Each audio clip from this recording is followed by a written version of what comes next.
حضرات تشریف رکھے.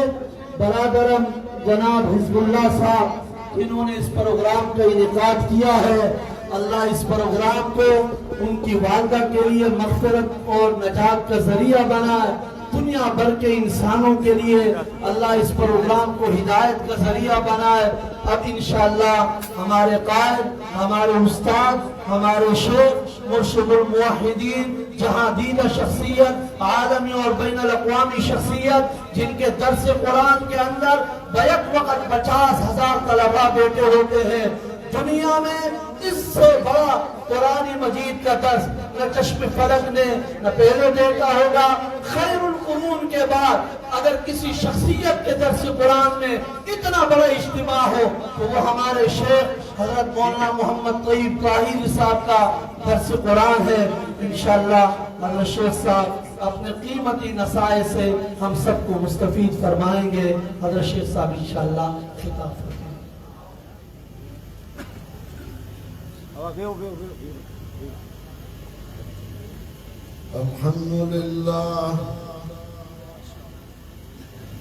الحمد لله نحمده ونستعينه ونستغفره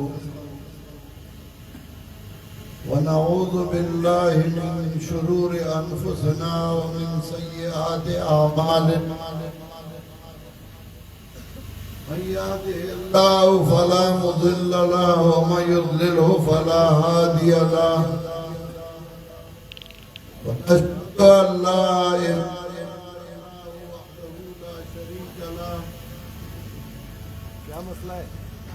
ونشهد أن سيدنا ومولانا محمدا عبده ورسوله صلى الله تعالى عليه وعلى آله وأصحابه وسلم. أما بعد فأعوذ بالله من الشيطان الرجيم. بسم الله الرحمن الرحيم. وصاحبهما في الدنيا معروفا. صدق الله العظيم.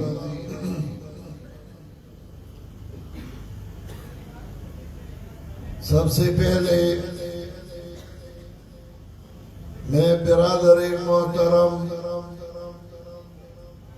بھائی حزب اللہ صاحب کا بہت بہت شکریہ ادا کر رہا ہوں کہ وہ سال بسال ایسے پروگرام منعقد کرتے ہیں جس میں ہمارا اور آپ کا ملاقات اور گفتگو سننے اور گفتگو کرنے اور بیان کرنے کا موقع میسر کرتے ہیں.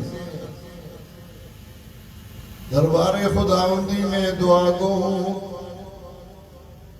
کہ اللہ تعالیٰ ان کے عمر میں، ان کے اولاد میں، ان کے مال میں برکت عطا فرمائی. پھر میں علماء کرام، طلباء اعظام اور عوام بھائیوں کا مشکور ہوں کہ اس اندھیری رات میں آپ نے دور دراز سے سفر کیا اور ہمارے بیانات سننے کے لیے تشریف لائے. اللہ تعالیٰ آپ کو اجر عظیم عطا فرمائے. ایک دفعہ ایک پروگرام تھا، مشاعرہ تھا، مولانا حالی نے کچھ اشعار لکھی تھے تو علامہ اقبال کو دیے. وہ بیمار تھا کہ میرے اشعار بھی مشاعرہ میں آپ پڑھائیں. علامہ اقبال رحمہ اللہ جب سٹیج پہ کھڑی ہوئی تو اس نے کہا، ایک شعر پڑھا، گویا کہ میں نبی ہوں اشعار کی خدا کا. گویا کہ میں نبی ہوں اشعار کی خدا کا. قرآن بن کے اترا مجھ پر کلام حالی. راستے میں جب ہم آ رہے تھے تو اگلے سال پچھلے سال میں نے مولوی احمد جمشید کو کہا تھا کہ آپ آخری بیان کر لیں، میں پہلے بیان کروں گا۔ اس دفعہ میں نے ان کو کہا کہ آپ پہلے بیان کریں، میں بعد میں دعا کروں گا۔ مجھے پتا تھا کہ جو کچھ مجھے کہنا ہے تو یہ ذرا سریلی انداز میں اور سریلی آواز میں وہ بیان کرے گا تو میرے لیے کچھ نہیں رہے گا، کیونکہ ہم تو اپنے طرف سے بات نہیں کرتے۔ جو کچھ ہم کہتے ہیں تو قرآن و سنت سے کہتے ہیں، وہی قرآن و سنت کے الفاظ اور معانی مولانا احمد جمشید نے بیان کیے۔ دربار خداوندی میں دعا گو ہوں کہ مجھے بھی توفیق دے کہ میں بھی اپنے کم علم کے مطابق کچھ گزارشات آپ کے سامنے پیش کروں۔ اللہ تعالیٰ نے جتنی مخلوق پیدا کی ہے،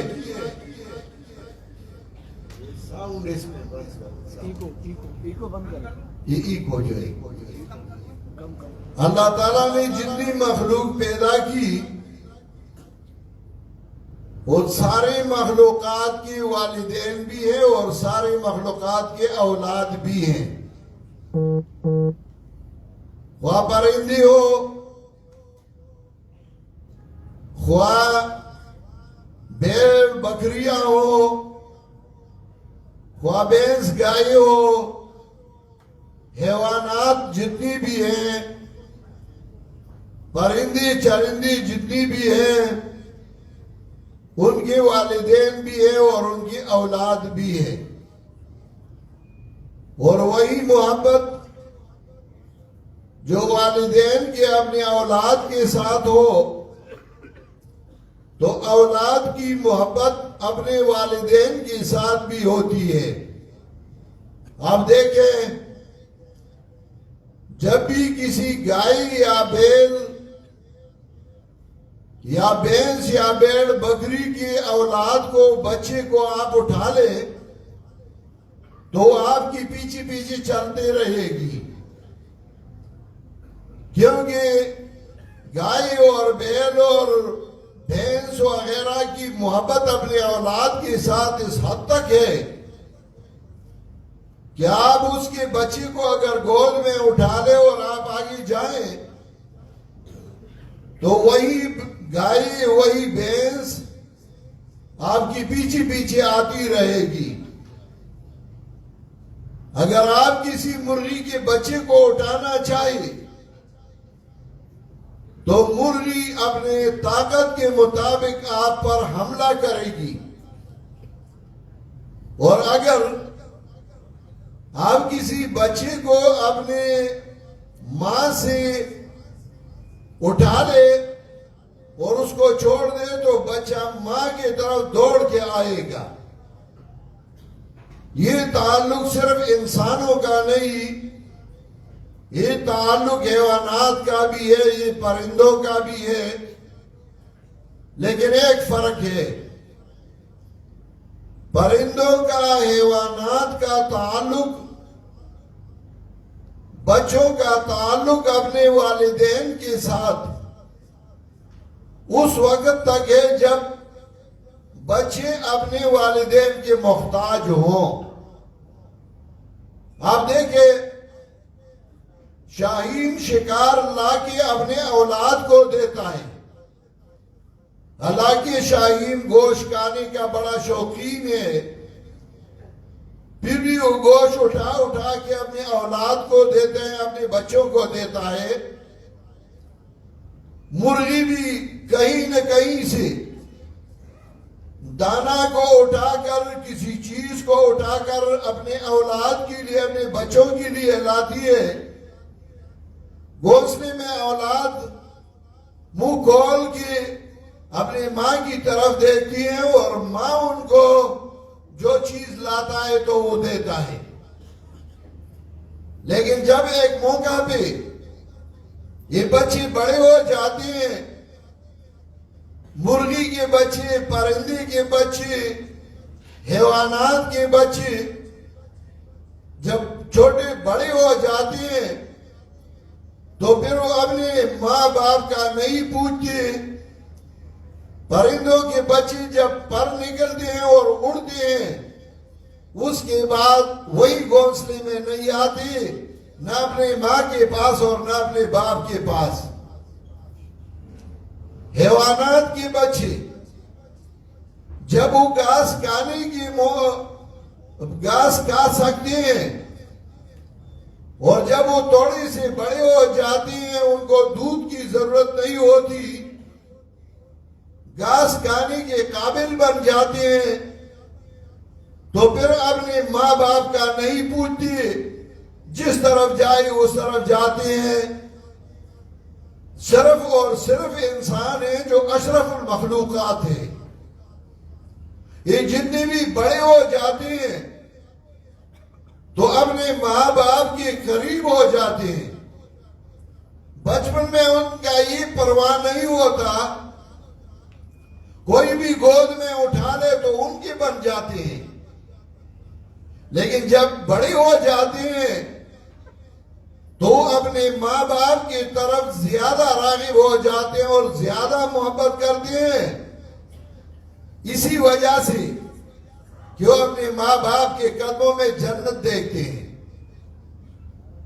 ماں باپ کے ساتھ محبت وہ اپنی دین کا ایک حصہ سمجھتے ہیں.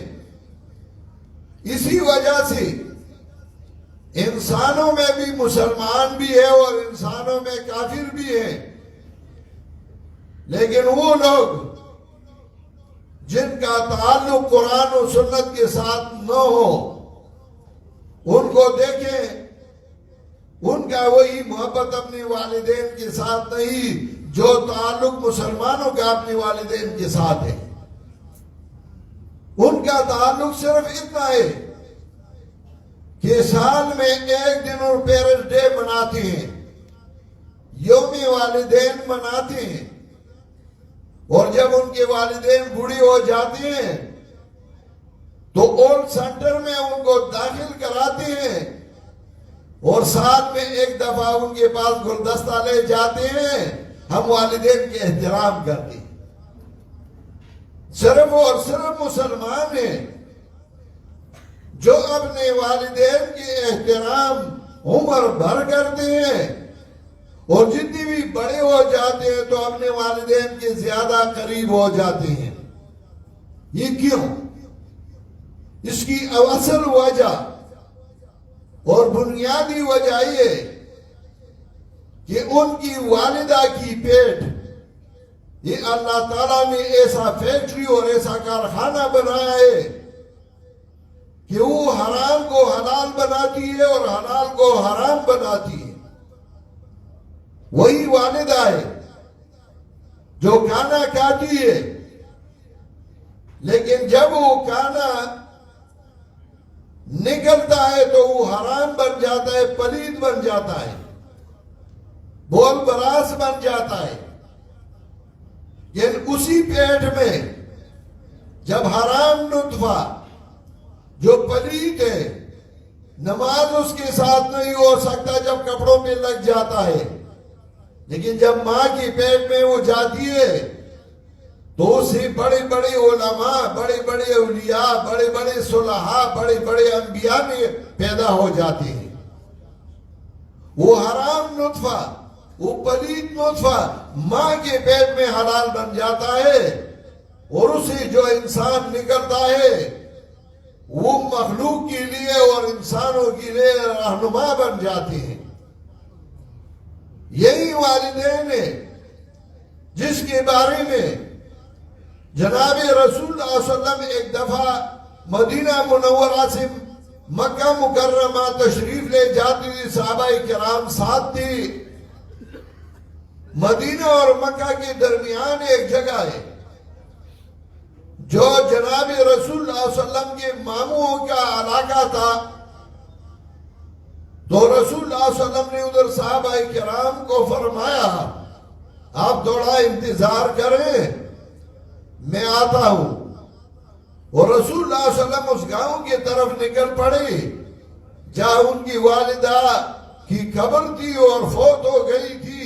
جب رسول اللہ صلی اللہ علیہ وسلم چھوٹی تھی اور اپنی والدہ کے ساتھ جا رہی تھی، راستے میں ان کی والدہ فوت ہو گئی تو رسول اللہ صلی اللہ علیہ وسلم اسی مقام پہ چلے گئے۔ یہ ان کی محبت تھی اپنی والدہ کے ساتھ۔ اور قرآن کریم اور احادیث اگر آپ دیکھ لیں تو اللہ تعالیٰ کے حقوق کے بعد والدین کے حقوق کا تذکرہ ہے۔ ایک دفعہ رسول اللہ صلی اللہ علیہ وسلم کے پاس ایک بندہ آیا اور کہنے لگا، پوچھنے لگا، من ابرو یا رسول اللہ،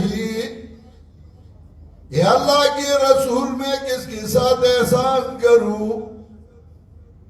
فرمایا قال امک یا رسول اللہ صلی اللہ علیہ وسلم فرمانے لگے اپنی والدہ کے ساتھ۔ پھر وہ پوچھنے لگا قالا ثم من قال امک، پھر وہ پوچھنے لگا کہ اس کے بعد میں کس کے ساتھ احسان کروں؟ پھر رسول اللہ صلی اللہ علیہ وسلم فرمانے لگے اپنی ماں کے ساتھ۔ تیسری دفعہ پھر کہنے لگا قالا ثم من قال امک، پھر کہنے لگا تیسری بار میں کس کے ساتھ احسان کروں؟ پیغمبر پاک نے فرمایا اپنی ماں کے ساتھ۔ چوتھی دفعہ وہ پھر پوچھنے لگا قالا ثم من قال ثم اباک ثم الاقرب فالاقرب، پھر رسول اللہ صلی اللہ علیہ وسلم نے فرمایا پھر باپ کے ساتھ احسان کرو اور پھر اپنے رشتہ داروں کے ساتھ اور دوسروں کے ساتھ احسان کرو، اقرب فالاقرب۔ اسلام نے ہمیں یہ سکھایا ہے کہ جس نے تمہارے ساتھ احسان کیا اس کے ساتھ زیادہ احسان کرتے رہو۔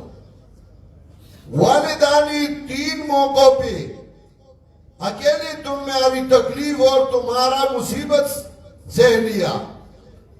پیٹ میں آپ کو پالا، پیدا ہونے میں ان کو تکلیف پہنچی، پھر بچپن میں تمہیں پالا، اس کے بعد پھر والد صاحب شریک ہوئے سبق پڑھانے میں، اسکول، کالج، یونیورسٹی میں، تو ان کی احسان چوتھی دفعہ پہ اسی وجہ سے چوتھی دفعہ فرمایا ثم الاقرب فالاقرب۔ ابو ہریرہ رضی اللہ تعالی عنہ کے پاس ایک بندہ آیا اور پوچھنے لگا کہ میں کس کے ساتھ احسان کروں؟ فرمانے لگا اپنے والدہ کے ساتھ۔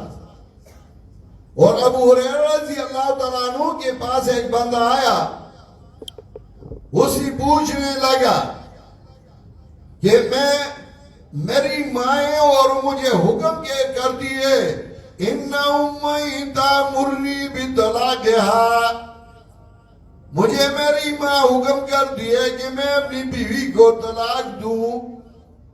ابو ہریرہ رضی اللہ تعالیٰ عنہ فرمانے لگی سمعت رسول اللہ صلی اللہ علیہ وسلم، میں نے نبی علیہ السلام سے سنا ہے الوالد اوسط ابواب الجنہ، کہ والد جنت کی بہترین دروازہ ہے، جو چاہے اسی دروازہ پہ جنت میں داخل ہو جا۔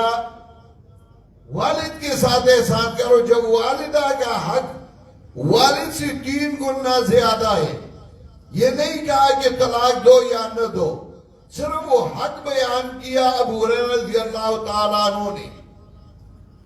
والدین اور اولاد کا ایک تعلق ہوتا ہے اور ایسا تعلق ہے دن بدن بڑھ جاتا ہے۔ اولاد کا تعلق والدین کے ساتھ۔ حضرت عمر رضی اللہ تعالیٰ عنہ کے پاس ایک بندہ آیا اور اس نے شکایت کی حضرت میرا بیٹا ہے اور میری بات کو نہیں مانتا۔ حضرت عمر رضی اللہ تعالیٰ عنہ اس کے بارے میں تو آپ سب کو پتا ہوگا کہ وہ کیسے بندہ تھی۔ اسے کہا اچھا تمہارا نہیں مانتا، اس کے بیٹے کو بلایا۔ جب اس کا بیٹا آیا حضرت عمر رضی اللہ تعالیٰ عنہ اس کو والد کی حقوق بیان کرنے لگے. والد کا یہ حق ہے، یہ حق ہے، یہ حق ہے. جب حضرت عمر رضی اللہ تعالیٰ عنہ خاموش ہوئے، بیٹی نے پوچھا کہ والد کا تو اتنا حق ہے، بیٹی کا بھی کوئی حق ہے یا نہیں؟ حضرت عمر رضی اللہ تعالیٰ عنہ فرمانے لگے ہاں بیٹی کی بھی حق ہے. اس نے کہا وہ کیا ہے؟ تو حضرت عمر رضی اللہ تعالیٰ عنہ نے فرمایا کہ جب بیٹا پیدا ہو جائے اس کا صحیح نام رکھے.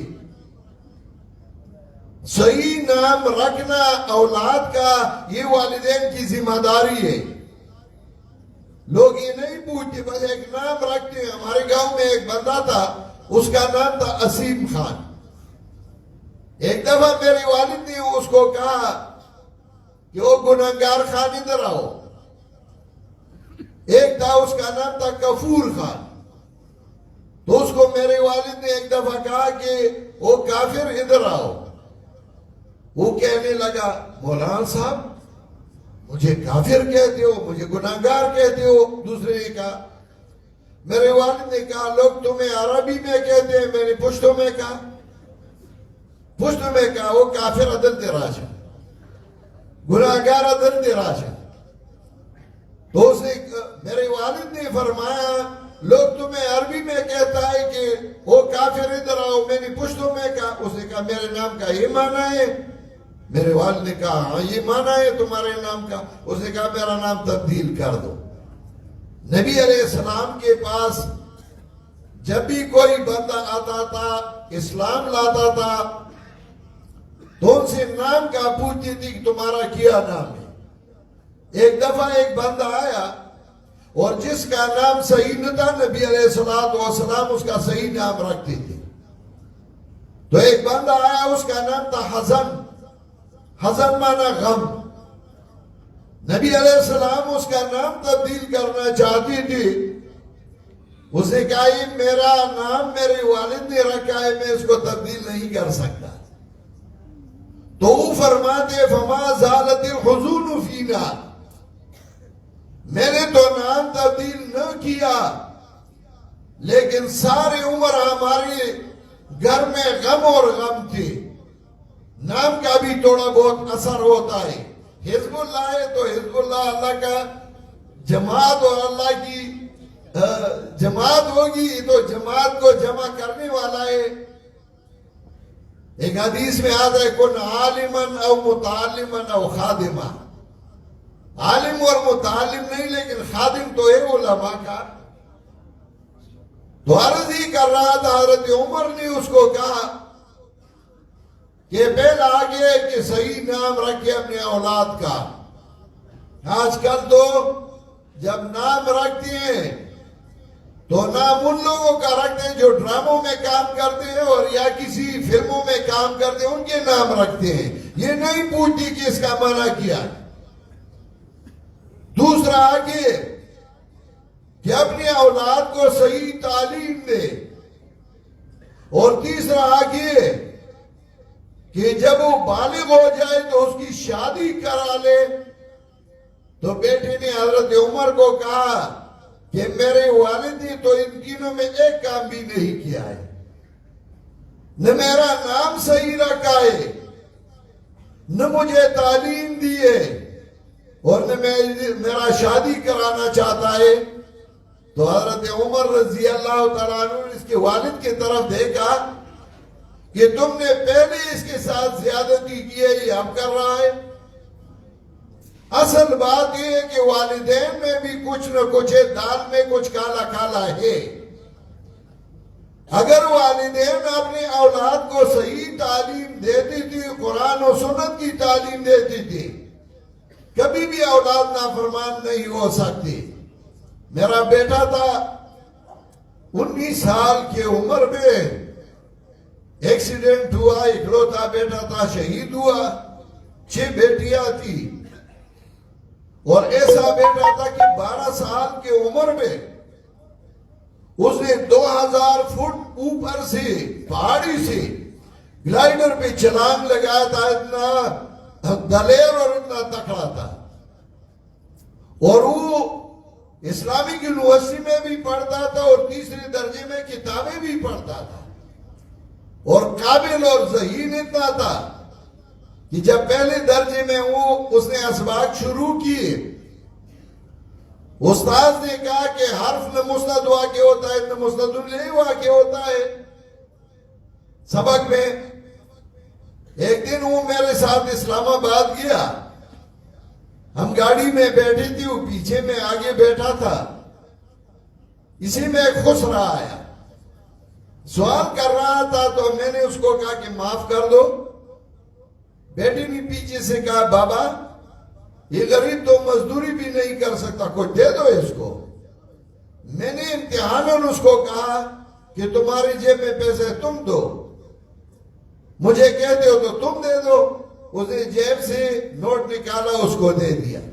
جب ہم روانہ ہوئی تو ہنس پڑا، میں نے پیچھے دیکھا، میں نے کہا یمان کیوں ہنس رہے ہو؟ اس نے کہا بابا یہ تو حرف ہے، نمستد واقع ہو سکتا ہے، نمستد الیہ۔ آپ یقین جانیں اسی بات میں اتنا خوش ہوا کہ اگر مجھے کوئی سونے کا پہاڑ دیتا تھا اتنا خوش نہ ہوتا جتنا اس کے بعد پہ خوش ہوا، کہ میں نے یہ سوچا کہ اپنا سبق لاگو کر سکتا ہے، اپنے سمجھ کو سمجھتا ہے۔ شہید ہوا، بڑا تابعدار بیٹھا تھا، لیکن مجھے کوئی اثر میرے اوپر وہ نہیں آیا جو عام لوگوں پہ آتا ہے۔ اسی وجہ سے کہ اس دکھ اور اس تکلیف میں مجھے جو احساس، جو خوشی اور مسرت محسوس ہوتی تھی، اس کا اظہار میں نہیں کر سکتا۔ وہ ایک شاعر نے کہا ہے، پی جا ایام کی تلخی کو بیانس کے ناصر، پی جا ایام کی تلخی کو بیانس کے ناصر، غم کو سہنے میں بھی قدرت نے مزہ رکھا ہے۔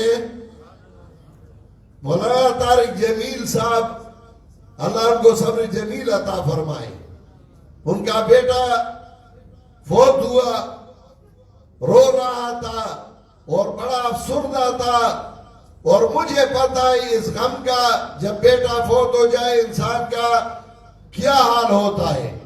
کچھ لوگوں نے اس پہ تنقیدیں شروع کی، اگرچہ تنقید بجائے، لیکن پچھلے دنوں مجھے ایک مولانا صاحب ملے، میں نے ان کو کہا کہ یہ نہیں چاہیے تھا، اب نہیں چاہیے تھا۔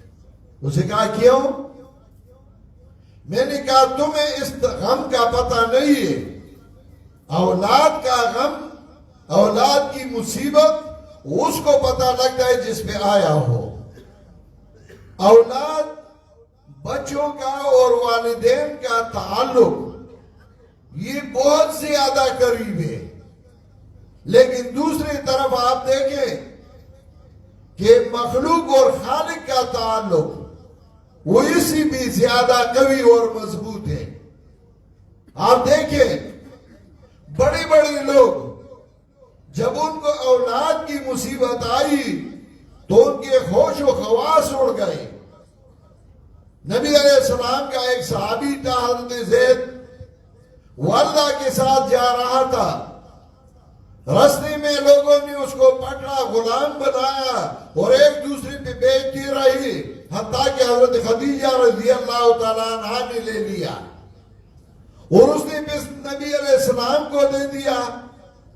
اس کے والدین سارے عرب میں گھوم پھرتی تھی، اپنے بیٹے کے بارے میں پوچھتی تھی کہ وہ کہاں ہوگا، اور علماء نے لکھا ہے بکیت علی زید ولم ادر ما فعل حی فیرجع متی دونہ الاجل۔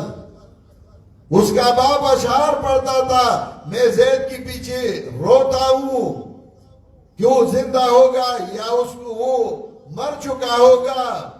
بکیت علی زید ولم ادر ما فعل حی فیرجع متی دونہ الاجل فواللہ ما ادری وانی لسائل غالک بودی السال ام غالک الجبل۔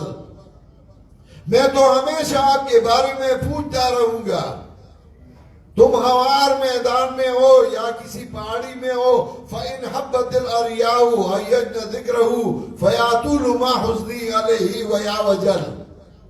اگر ہوا آئی ایک طرف سے تو میں ہی سوچتا ہوں کہ شاید یہ ہوا میرے بچے پہ لگی ہوگی. فَيَعْتُولُ مَعُزْنِي عَلَيْهِ وَيَعْوَجَلْ. اور وہ اشعار پڑھتے تھے. نبی علیہ السلام کے پاس آئے, کسی نے ان کو بتایا کہ آپ کا بیٹا تو رسول اللہ صلی اللہ علیہ وسلم کے پاس ہے. جب وہ آئے, بیٹے سے ملے, پھر عرب لوگوں کا ایک جرگہ لائے نبی علیہ السلام کے پاس, آپ جتنی بھی پیسے مانگتے ہو ہم دیں گے, لیکن ہمارا بیٹا ہمیں واپس کر دے. نبی علیہ السلام نے ان کو کہا, فرمایا میں ایک پیسہ بھی نہیں لیتا, لیکن ایک شرط رکھتا ہوں, آپ کے بیٹے کو بلاتا ہوں, اگر آپ کے ساتھ جاتا ہے تو میں ایک پیسہ بھی نہیں لاتا, منع بھی نہیں کرتا. اگر میرے پاس رہنا چاہتا ہے تو آپ زبردستی نہ لے جائیں گے. انہوں نے کہا ٹھیک ہے. حضرت زید کو بلایا.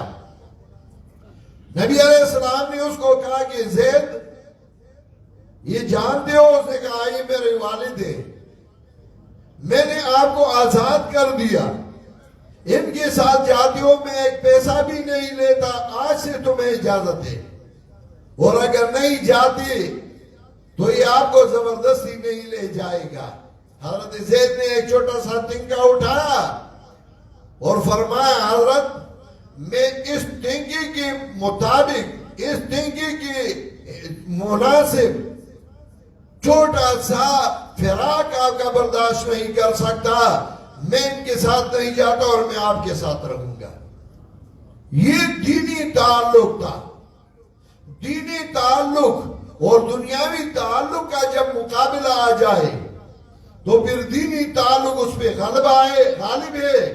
اسی وجہ سے اللہ نے فرمایا, وَإِن جَاهَدَاكَ لِتُشْرِكَ بِي مَا لَيْسَ لَكَ بِهِ عِلْمٌ فَلَا تُطِعْهُمَا. اگر والدین تمہارے ساتھ جھگڑتے ہیں, لڑتے ہیں کہ میرے ساتھ کسی کو شریک بناؤ, فَلَا تُطِعْهُمَا, تو ان کی نہ مانو. اللہ کے ساتھ شریک کون بناتا تھا؟ اللہ کے ساتھ شریک مشرکین بناتے تھے. یہ نہیں کہ وہ اللہ کو نہیں مانتے تھے, وہ اللہ کو مانتے تھے, اور قرآن کریم نے اس کی شہادت دی ہے. فَإِذَا رَكِبُوا فِي الْفُلْكِ دَعَوُا اللَّهَ مُخْلِصِينَ لَهُ الدِّينَ. جب یہ کشتی میں سوار ہو جاتے ہیں تو صرف اللہ ہی کو پکارتے ہیں. فَلَمَّا نَجَّاهُمْ إِلَى الْبَرِّ إِذَا هُمْ يُشْرِكُونَ. جب ہم ان کو نجات دیتے ہیں خشکی کی طرف, پھر اللہ کے ساتھ اوروں کو شریک بناتے ہیں. جب ان کی کشتی گرداب میں پھنستی تھی اور ڈوبتی تھی, پھر اللہ کو پکارتی تھی. وہ کیا کہ کیسے مشرکین تھے. آج کل کی مشرکین کو دیکھو, یہ دریا میں بھی, کشتی میں بھی کہتے ہیں میری کشتی پار لگا دو یا علی, میری کشتی پار لگا دو یا علی. وہ تو پھر بھی اللہ کو پکارتی تھی. ان کا عقیدہ یہ تھا. قرآن کریم میں اللہ نے فرمایا, وَيَعْبُدُونَ مِن دُونِ اللَّهِ مَا لَا يَضُرُّهُمْ وَلَا يَنْفَعُهُمْ وَيَقُولُونَ هَؤُلَاءِ شُفَعَاؤُنَا عِندَ اللَّهِ. سورہ یونس آیت نمبر 18 11واں پارہ میں اللہ نے فرمایا, یہ اللہ کے بغیر اوروں کی عبادت کرتے ہیں, اوروں کو پکارتے ہیں, اوروں کی نام پہ نظر نیاز اور چڑھاوی دیتے ہیں. ما لا يضرهم ولا ينفعهم, جو ان کو نہ ضرر پہنچا سکتے اور نہ فائدہ پہنچا سکتے ہیں. پھر کیوں؟ وَيَقُولُونَ هَؤُلَاءِ شُفَعَاؤُنَا عِندَ اللَّهِ. اور یہ کہتے ہیں جن کو ہم پکارتے ہیں ہمارے لیے اللہ کے ہاں سفارشی ہے. ہم گناہگار ہیں, ہماری دعا اللہ قبول نہیں کرتے, ہم ان کے پاس جاتے ہیں, یہ ہمارے لیے اللہ کے ہاں سفارش کرتے ہیں. تو اللہ نے رد کرتی ہوئی فرمایا, قُلْ أَتُنَبِّئُونَ اللَّهَ بِمَا لَا يَعْلَمُ فِي السَّمَاوَاتِ وَلَا فِي الْأَرْضِ. کہہ دو میرے پیغمبر ان کو, کیا تم اللہ کو اس چیز کا علم دیتے ہو جس کا اللہ کو پتہ نہیں, نہ آسمانوں میں اور نہ زمینوں میں. کیا تمہارا یہ عقیدہ ہے کہ اللہ تمہارے حال سے بے خبر ہے؟ تو تم قبروں پہ جاتے ہو، اولیاء کرام کے درباروں پہ جاتے ہو اور کہتے ہو میں تمہارے پاس آیا ہوں، میرے لیے اللہ کے ہاں سفارش کر دو۔ نہیں، ڈائریکٹ اللہ سے مانگو۔ اللہ اور اپنے درمیان کسی اور کو واسطہ نہ بناؤ۔ ہاں، ایک زندہ بندہ ہے، نیک بندہ ہے، ان کو کہہ دو میرے لیے دعا کرو، لیکن جب فوت ہو جائے تم اس بھی جنازہ پڑھاتے ہو، تم اس کا جنازہ کرتے ہو، تم ان کو غسل دیتے ہو، اور پھر جب اس کو دفناتے ہو تو اس کے قبر پہ جا کے اسے پھر مانتے ہو۔ یہ تمہارا عقیدہ ہے، تم اپنے آپ کو مسلمان کہتے ہو؟ جب اللہ کا حق، والدین کا حق آپس میں مقابل آئے، پھر والدین کا نہیں ماننا، صرف اللہ ہی کا ماننا ہے۔ مطلب یہ کہ اللہ تعالیٰ نے والدین کے حقوق تو بیان کیے، لیکن اللہ تعالیٰ کے مقابلے میں والدین کے حقوق کچھ بھی حیثیت نہیں رکھتے۔ ان سے پہلے اللہ کا حق ادا کرنا ہے، بعد میں والدین کا حق ادا کرنا ہے۔ ہاں، دنیاوی امور میں نے جو آیات پڑھی تھی اس میں اللہ نے فرمایا وَصَاحِبْهُمَا فِي الدُّنْيَا مَعْرُوفًا۔ اگر وہ والدین مسلمان بھی ہو، کافر ہو، مشرک ہو، پھر بھی دنیاوی امور میں ان کے ساتھ احسان کرتے رہو، دنیاوی امور میں ان کا خیال رکھتے رہو، دنیاوی امور میں ان کی تابعداری کرتے رہو۔ تو بھائی حزب اللہ نے جو پروگرام رکھا تھا حقوق الوالدین کا، اسی پہ تو مجھ سے پہلے میرے تلمیذ خاص اور میرے وہ شاگرد جس پہ میں فخر کرتا ہوں، علامہ احمد جمشید صاحب نے تو تفصیلی گفتگو کی۔ میرا تو ارادہ تھا کہ میں صرف دعا کروں گا، لیکن پھر بھی اللہ تعالیٰ نے توفیق دی۔ اللہ تعالیٰ ہم سب کو اس پر عمل کرنے کی توفیق عطا فرمائے اور یہ اللہ تعالیٰ ہمارے لیے ذریعہ نجات بنائے۔ میں آپ سب کا مشکور ہوں، خصوصاً اپنے تلامذہ کا، اپنے ساتھیوں کا، علماء کا، عوام کا، کہ آپ نے تکلیف کی اور یہاں آئے۔ اللہ تعالیٰ ہمارے لیے ذریعہ نجات بنائے۔ وآخر دعوانا ان الحمدللہ رب العالمین۔